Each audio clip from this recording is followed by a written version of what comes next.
तर मग तुम्ही कोण आहात? गिव्हर, टेकर किंवा मॅचर? काळजी करू नका, कदाचित या प्रश्नाचा अर्थ तुम्हाला कळला नसेल कारण हे शब्द तुमच्यासाठी नवीन आहेत.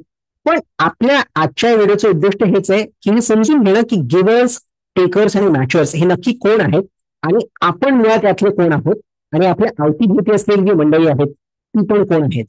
तर हे समजून घेण्यासाठी तत्पूर्वी आपल्याला एका पुस्तकाबद्दल जाणून घ्यावं लागेल आणि त्या पुस्तकाचं नाव आहे गिव्ह अँड टेक.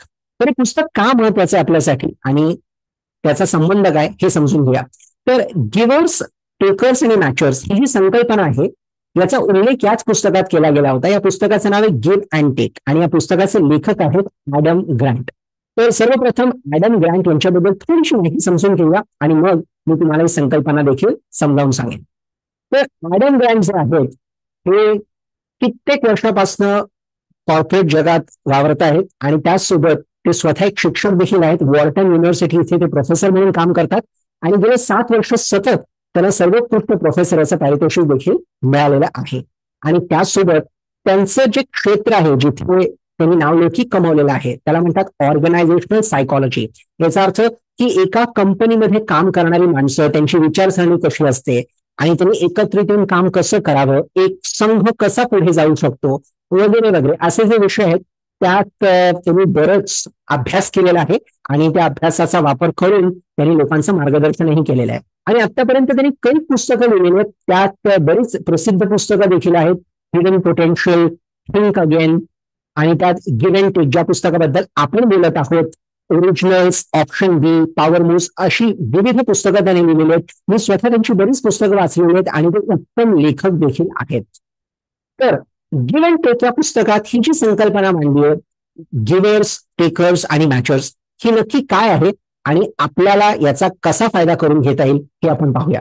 तर सर्वप्रथम एका टीम मध्ये काम करणारी व्यक्ती किंवा एका कंपनीमध्ये काम करणारी जी माणसं असतात त्यांचे विभाजन आपण गिव्हर्स, टेकर्स आणि मॅचर्स असं करू शकतो.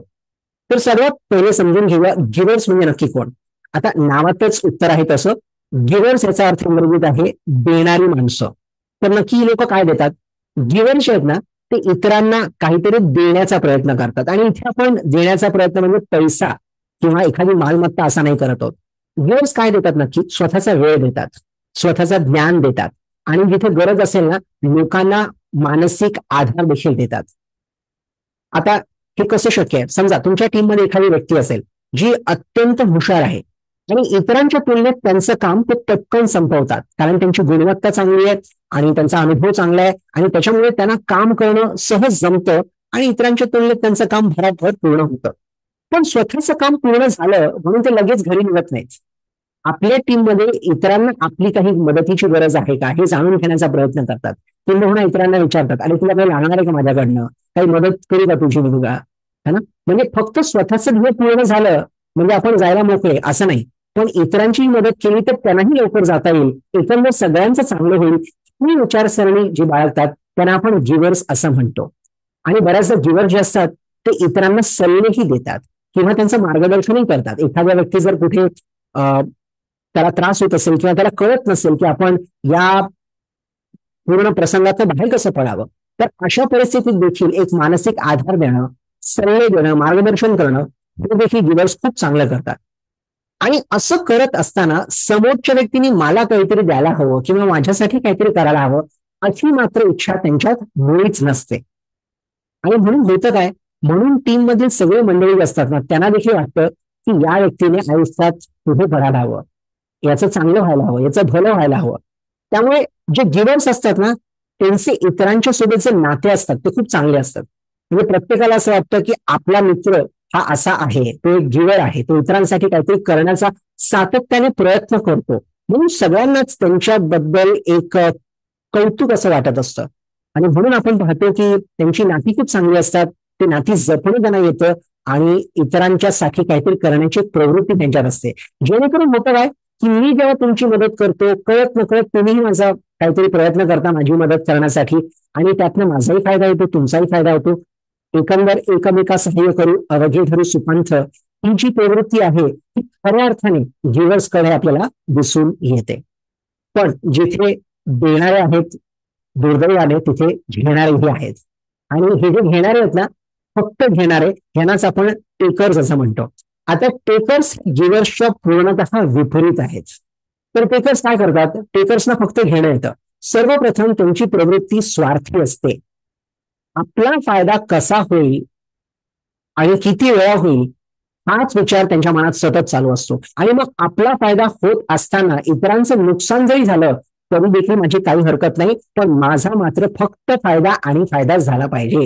ही प्रवृत्ती जी असते ही प्रवृत्ती आपल्याला टेकर्स मध्ये दिसून येते. प्रत्येक वेळेस ते इतरांच्या सोबत एक चढाओढ करत असतात. प्रत्येक वेळेस त्यांना असं वाटतं की मी तुझ्यापेक्षा मोठा, किंवा माझा अनुभव जास्त आहे, किंवा मी जास्त हुशार आहे, हे दाखवण्याचा एक सातत्याने प्रयत्न त्यांच्या वतीने चाललेला असतो. पण सगळ्यात दुर्दैवी गोष्ट मात्र माहितीये का काय, की जे टेकर्स असतात ना ते फक्त लोकांकडनं घेणं किंवा एखादी वस्तू घेणं इथपर्यंत सीमित नसतं. जर टीमला काहीतरी फायदा झाला किंवा टीमने काहीतरी चांगलं करून दाखवलं तर त्याचं श्रेय देखील टेकर्सच घेतात. त्यांना असं वाटतं की माझ्यामुळे हे घडतंय, किंवा मी आहे म्हणून सगळ्या गोष्टी चांगल्या घडतायत. आणि म्हणूनच लोकांना यांचा तिटकारा वाटतो. लोकांना असं वाटतं की अरे काय आहे, म्हणजे काही न करता देखील सगळं श्रेय हाच माणूस घेऊन जातोय. आणि बऱ्याचदा ते असं म्हणतात देखील की मी ही युक्ती मांडली म्हणून टीमचं भलं झालं, म्हणून आज सगळे इथं आहेत. तर ही जी प्रवृत्ती आहे ना, ह्याच्यामुळे लोकांच्या मनात टेकर्स बद्दल एक वाईट भावनाच निर्माण होते. आणि इतकंच नव्हे, जर समजा एखाद्या वेळेस काहीतरी चुकीचं टीम मध्ये घडलं ना, तर मात्र ते जबाबदारी घेत नाही. त्याचा दोष इतरांवर लादून मोकळे होतात की मी नाही केलं, त्यांनी केलं, अमुक हिनी केलं, वगैरे वगैरे. आणि म्हणूनच टेकर जे असतात ना ते कोणालाच नक्की आवडत नाहीत. बऱ्याचदा होतं की त्यांना स्वतःचा फायदा कसा करून घ्यायचा माहिती असतं, त्यामुळे आयुष्यात ते पटकन पटकन पुढे जातात, पण तितक्याच वेगाने त्यांची गाडी खालीही घसरते. म्हणजे जसं ते लिफ्टनी वर जातात ना तसंच लिफ्टनी खालीही उतरतात. कारण जे काही त्यांनी कमावलेलं असतं त्याच्यात त्यांचं स्वतःचं योगदानही खूप कमी असतं. इतरांकडनं बळजबरीने घेतलेलं किंवा फसवणूक करून घेतलेलं किंवा लालपणा करून घेतलेलं अशातला प्रकार जास्त असतो. आणि त्याच्यामुळे टेकर्स यांचं जे यश असतं ते फार काळ टिकून राहत नाही. आता आपण समजून घेऊया तिसऱ्या प्रकारची जी माणसं आहेत ती नक्की कोण आहेत. यांना आपण म्हणतो मॅच्युअर्स. आता यासाठी तुम्हाला एक छोटंसं उदाहरण देतो म्हणजे तुम्हाला चांगलं कळेल बरं का. आता मॅच्युअर्स मंडळी कशी असतात. आता भारतात एक आपली अशी पद्धत आहे की समजा आपल्याला नातेवाईकांकडनं किंवा शेजाऱ्यांकडनं लग्नासाठी आमंत्रण आलं तर आपण काय करतो, घरात एक चर्चा होते आपली, ठीक आहे आता आमंत्रणात आपल्याला लग्नाचं आमंत्रण आलेलं आहे, आपल्याला जायचंय, तर आता लग्नात आपण एखादी भेटवस्तू देणार, आहेर करणार, तर त्याची किंमत किती असायला हवी. तर साधारणतः ही किंमत कशी ठरते माहितीये का. हा अगदी बरोबर, तुमच्या मनात जो उत्तर आलेलं अगदी बरोबर आहे. आपण ह्याच्यावरनं ठरवतो की समोरच्या व्यक्तीने आपल्याला कितीचा आहेर केलेला आहे. समजा समोरच्या व्यक्तीने आपल्याला 1000 रुपयाचा आहेर केलेला असेल तर आपण म्हणतो ठीक आहे 2 वर्षापूर्वी लग्न झालेलं होतं, 1000चा आपण 1200-1300 पर्यंत जाऊ, थोडी महागाई लागली आहे, त्याच्या पलीकडे जाण्याची काही गरज नाही. तर हे जे आपण करतोय ना ह्यालाच म्हणतात मॅचिंग. मॅचिंग म्हणजे काय, तुम्ही माझ्यासाठी जितकं कराल मी देखील तुमच्यासाठी तितकंच करेन. एक दमडी जास्त नाही, एक दमडी कमी नाही. तर ही जी प्रवृत्ती आहे ह्याला आपण म्हणतो मॅच्युअर किंवा मॅच्युअर प्रवृत्ती. मॅच्युअर जे असतात ना त्यांना व्यवहार चांगला जमतो, ठीक आहे, पण ते प्रत्येक ठिकाणी फक्त व्यवहारच पाहतात, नातं पाहत नाही. उदाहरणार्थ जर तुम्ही त्यांची एखाद्या वेळेस मदत केली असेल ना, एखाद्या वेळेस समजा तुम्ही त्यांच्यासाठी एक दिवशी मागे कामावर थांबून जर काम पूर्ण केलं असेल त्यांचं, तर तेही कदाचित तुमच्यासाठी तेवढंच करतील, पण दुसऱ्यांना नाही करणार, कारण तुम्ही एकदाच मदत केली आहे, मग मी तुमची एकदाच मदत करेन. आणि सगळ्यात महत्वाची गोष्ट, जर ते तुमची मदत करत आहेत तर मात्र त्यांची अपेक्षा असते की तुम्हीही त्यांची मदत केलीच पाहिजे, तरच पुढे जाऊन हे नातं टिकू शकेल. तुम्ही जर माझ्यासाठी काही केलं तरच मी तुमच्यासाठी काहीतरी करेन. त्यामुळे मी म्हणालो की हे व्यवहारी असतात. त्यांच्यात नात्याचं जो मूळ आधार असतो तो व्यवहार असतो. आणि त्याला इंग्रजीत क्विड प्रोको असं म्हणतात. क्विड प्रोको म्हणजे काय, की तुम्ही मला काही दिलं तरच मी तुम्हाला काहीतरी देईन, त्याच्यापेक्षा जास्त पण नाही, त्याच्यापेक्षा कमी पण नाही. आणि म्हणूनच मॅचर्स हे देखील आपल्याला आपल्या अवतीभोवती भरपूर प्रमाणात दिसून येतात. तर आता मॅचर्सच्या बद्दल अजून एक चांगली गोष्ट आहे, चांगली गोष्ट किंवा वाईट गोष्ट जे काही तुम्हाला म्हणायचंय. समजा तुमच्या टीममध्ये गिव्हर्स जास्त असतील, प्रमाणाबाहेर असतील, तर मग काय होतं, मॅचर्स देखील गिव्हर्स बनतात. ते प्रयत्न करतात की नाही आपल्या टीम मधली माणसं चांगली आहेत, एकमेकांना मदत करण्याची त्यांची प्रवृत्ती आहे, एकमेकांना निस्वार्थपणे काहीतरी देण्याचा प्रयत्न करतात, त्यामुळे आपणही तसं वागायला हवं. पण जर का तुमच्या टीममध्ये टेकर्सची संख्या जास्त असेल ना, तर मात्र मॅचर्स म्हणतात, अरे जवळ मेला या टीममध्ये सगळे स्वतःचा स्वार्थ पाहतात, आपण का मागे राहावं, आपण पण फक्त स्वतःबद्दल विचार करूया, इतर गेले खड्ड्यात, आपल्याला काही घेणं देणं नाही. त्यामुळे ज्या लोकांची संख्या जास्त आहे तुमच्या टीममध्ये, त्याचप्रमाणे मॅचर्स देखील वागतात.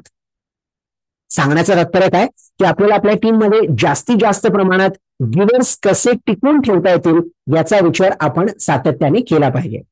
तर या पुस्तकाचा जो सार आहे, तर त्याच्यात काही गोष्टी दिसून येतात ज्या मी तुमच्या समोर मांडणार आहे. सर्वप्रथम या पुस्तकात लिहिलंय की जे टेकर्स असतात ना, त्यांना सुरुवातीला यश पटकन मिळतं, पण ते कायमस्वरूपी टिकत नाही, जसं मी तुम्हाला आधी सांगितलं, कारण ते फक्त स्वतःचा स्वार्थ पाहतात, त्यामुळे फार काळ ते टिकून राहत नाही. कुठे ना कुठे त्यांची गाडी रुळावरनं घसरते. आणि जे गिव्हर्स असतात, म्हणजे जी मंडळी देणारे असतात, आता बऱ्याच असं होतं की ते फक्त इतरांची मदत करत जातात, पण इतर समजा त्यांचा गैरफायदा घेत असतील, मग त्यांना असं वाटतं की अरे आपण वेगळेच आहोत, आपण गाढवासारखं राब राब राबतोय आणि इतरांची मदत करतोय, पण इतर लोक आपला गैरफायदा घेतात. तसं होऊ नये म्हणून या पुस्तकात अजून एक गोष्ट सुचवण्यात आली आहे की फक्त गिव्हर बनू नका, स्मार्ट गिव्हर बना. याचा अर्थ काय, विचारवंत गिव्हर बना. आपण ज्याची मदत करत आहोत कितपत मदत केली पाहिजे, किती वेळा मदत केली पाहिजे याचा थोडासा भान राखा, म्हणजे जेणेकरून तुमचा कोणीही दुरुपयोग करून घेणार नाही. बरोबर, कारण नाहीतर तुमचा चांगलेपणावर विश्वास कायमस्वरूपी उडून जाईल, आणि तसं होऊ नये म्हणूनच या पुस्तकात हे सुचवलं गेलंय.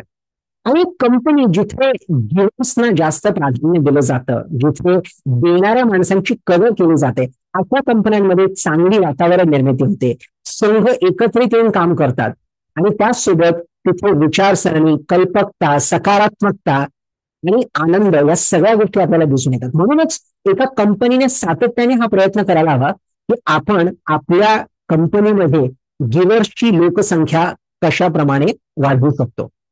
आता हे कसं करायचं, तर त्यासाठी एक साधी सोपी गोष्ट आहे ज्याच्याबद्दल या पुस्तकात सांगितलं गेलंय. समजा आपण टीम मध्ये निवड केली, पण ती माणसं चांगली नाही निघाली, आणि मग नंतर त्यांना आपण प्रयत्न करतोय बदलण्याचा, तर ते जरा कठीण जाईल, जड जाईल. अशक्य मुळीच नाहीये, पण जरा जड जाईल. म्हणूनच ज्या वेळेस आपण टीम मध्ये लोकांची भरती करतो ना, भरती करत असताना जेव्हा आपण मुलाखत घेतो, इंटरव्ह्यू घेतो, त्याच वेळेस पारख करणं की ज्या व्यक्तीची आपण निवड करत आहोत ही व्यक्ती मुळात गिव्हर आहे की टेकर आहे, हा जर प्रश्न आपण आपल्या नजरेसमोर ठेवला, तर त्याच्यामुळे आपण लोकांची निवड चांगली करू शकतो. आता हे कसं ठरवायचं, तर आपण प्रश्न विचारतो आणि समोरची व्यक्ती फक्त स्वतःबद्दलच बोलत चालली की मी असं आहे, मी तसं आहे, मी अमुक केलंय, मी तमुक केलंय, मी सर्वश्रेष्ठ आहे, वगैरे वगैरे वगैरे, याचा अर्थ आपण एक टेकरकडे पाहत आहात. पण समजा त्याच व्यक्तीकडनं आपल्याला ऐकू येते की इतरांनी माझी मदत कशी केली, मी आज इथपर्यंत पोहोचलो त्याच्यात माझ्या गुरुजनांचा, माझ्या आई वडिलांचा, माझ्या मित्रांचा वाटा काय, किंवा म्हणजे आधीच्या कंपनीचे बॉस होते तिथे जे माझ्या बरोबर सहकारी होते त्यांनी मला कितपत मदत केली, तर याचा अर्थ आपण कुठे ना कुठे एखाद्या गिव्हरकडे पाहतोय. तर प्रश्नांमार्फत देखील आपल्याला कळू शकतं की आपण ज्या व्यक्तीची निवड करणार आहोत ती व्यक्ती मुळात कशी आहे. आणि समजा एखादी व्यक्ती मॅच्युअर असेल, तर मी तुम्हाला आधी सांगितलंय की मॅच्युअर्स ज्यांची संख्या जास्त आहे त्या दिशेने त्यांचा कल असतो, त्यामुळे शक्यतो आपल्या टीममध्ये गिव्हर्सची संख्या वाढवण्याचा, टिकवण्याचा आपण सातत्याने प्रयत्न करावा. तर मग ही संकल्पना वापरून पहा आपल्या टीममध्ये. मला पूर्णतः विश्वास आहे की असं जर तुम्ही केलं तर एक चांगली टीम घडू शकाल, आणि त्याचसोबत एक चांगली संस्था देखील तुम्हाला तयार करता येईल. याचा वापर करून मला कळवा आणि सांगा याचा तुम्हाला कितपत फायदा झाला. खूप खूप धन्यवाद. पुन्हा भेटूया लवकरच.